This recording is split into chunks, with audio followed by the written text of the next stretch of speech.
discussions. This is a paint-by-number picture.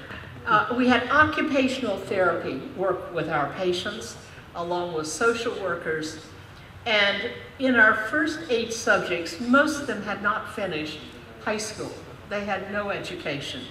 This young man, Jack, did the paint-by-number picture, and in June of 1964, gave it to me and simply wrote on the back an inscription, which is very meaningful to me from that point onward, thanking us for our work. I got an email from his widow.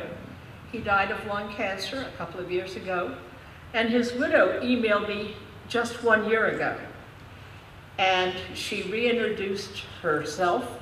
I had actually never met her. I had communicated with her once before, and told me about her son, who helped us after 9/11 in New York. And she thanked me, along with the late Marine Icelander, for helping her husband. So over the span of time of 44 years, the memories went on and on. So if I were doing the best of all possible worlds, anybody with daily multiple use of a short-acting opiate would come into a treatment program that would be nice. That means wall-painted, caring staff, and a receptionist that says, "Hi, Johnny, how are you?" and not, "You junkie."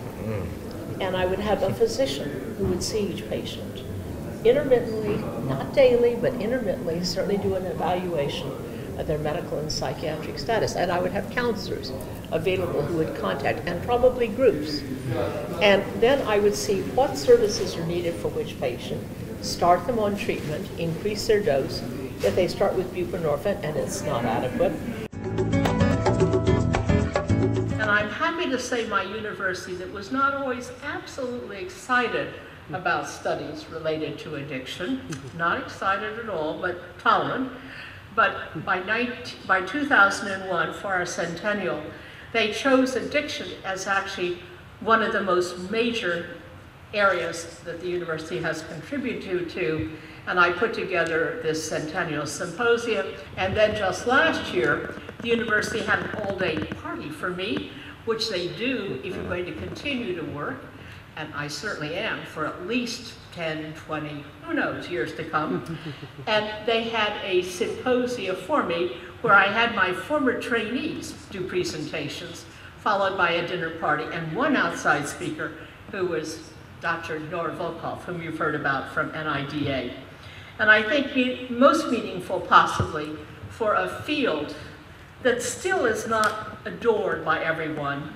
And I have fought the battles with Mayor Giuliani and Charlie Rangel and Mr. Senator Mjk Eng.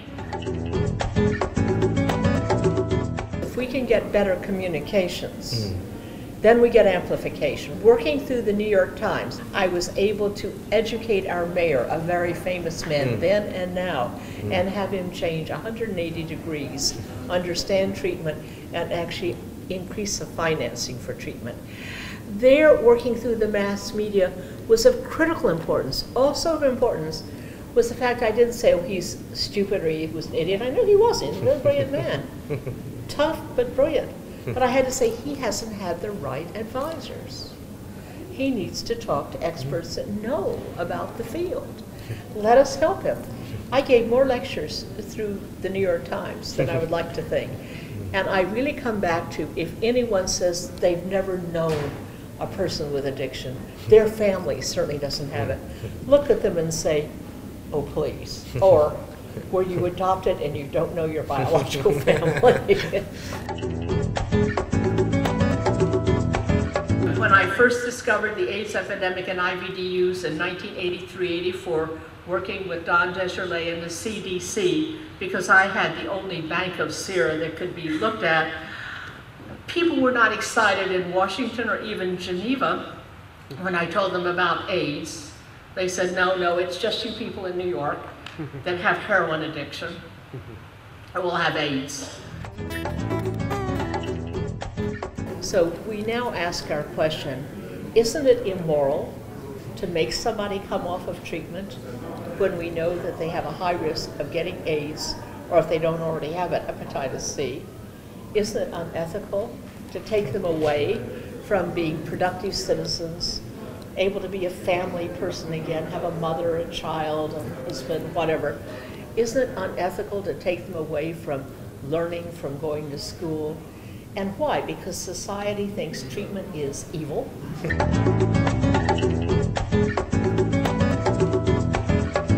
Il a fallu lutter parce que brusquement j'avais fait un petit article pour expliquer l'effet de la méthadone dans un journal de Genève et la semaine suivante il y avait plein d'affiches dans la ville avec un bord noir, c'était marqué la méthadone est un stupéfiant qui tue.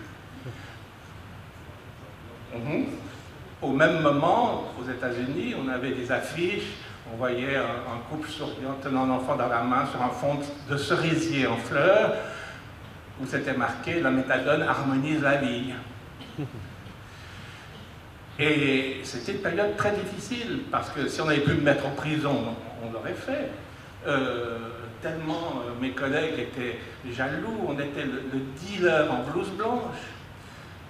Et j'ai compris à ce moment-là que tout le malentendu était lié au fait que les gens étaient persuadés que la méthadone était comme l'héroïne, c'est-à-dire une drogue de plaisir. En Europe, c'était vraiment la guerre. J'ai dû soutenir un médecin belge qui, parce que dans sa clientèle, il y a eu une overdose, il a été mis en prison, du reste dans la cellule avec ces toxicomanes, n'est-ce pas? Et c'était à Bruxelles un grand débat, il ne faut pas mettre les médecins en prison. Et il a fallu tout le courage de Mjk Eng et de Picard pour aller contre l'ordre des médecins, n'est-ce pas, qui interdisait en Belgique l'utilisation de la méthode pour faire changer les choses. Mais il a fallu des années et des années de combat. Alors bon, nous, on avait de succès en succès, on était sur le bon cheval, donc c'était évidemment pour nous relativement confortable, mais c'était désagréable de sentir cette hostilité générale, et alors qui s'est progressivement estompée, mais il a fallu presque 20 ans, au moment où les travailleurs sociaux, les éducateurs, les collègues, voyant des toxicomanes sous traitement de méthadone aller bien, se sont dit, mais finalement, c'est pas si mal que ça.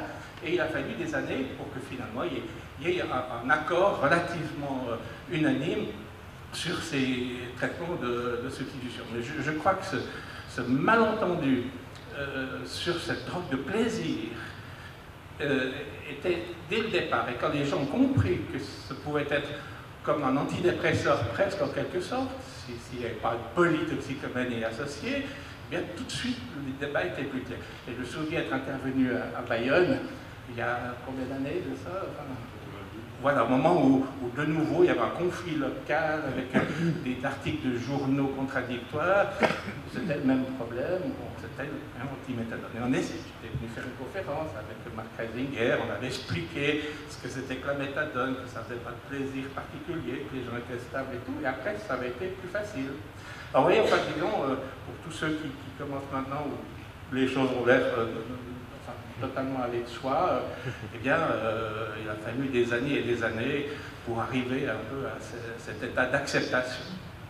Je ferai un petit témoignage pour dire que effectivement le dogme en France c'était on ne remplace pas une drogue par une autre. Et simplement, j'avais travaillé à New York et j'avais vu l'efficacité formidable qu'a décrite Marie-Jean, mais aussi j'avais vu quelque chose qui était surprenant, c'est que sous méthadone, les patients éliminaient leur virus de l'hépatite. Puisque moi, je faisais de la virologie de l'hépatite B, c'était les débuts de l'hépatite B. Donc, j'étais absolument fasciné par ça. Et j'ai essayé, tout bêtement, de demander une autorisation de méthadone pour traiter, selon un protocole, 10 malades avec qui, pour leur donner des antiviraux, parce qu'on avait bien conscience que s'ils n'étaient pas un peu stabilisés, on n'arriverait pas à leur donner correctement un antiviral. Et bien là, c'était tout à fait spectaculaires. D'abord, je suis passé en conseil de guerre 2,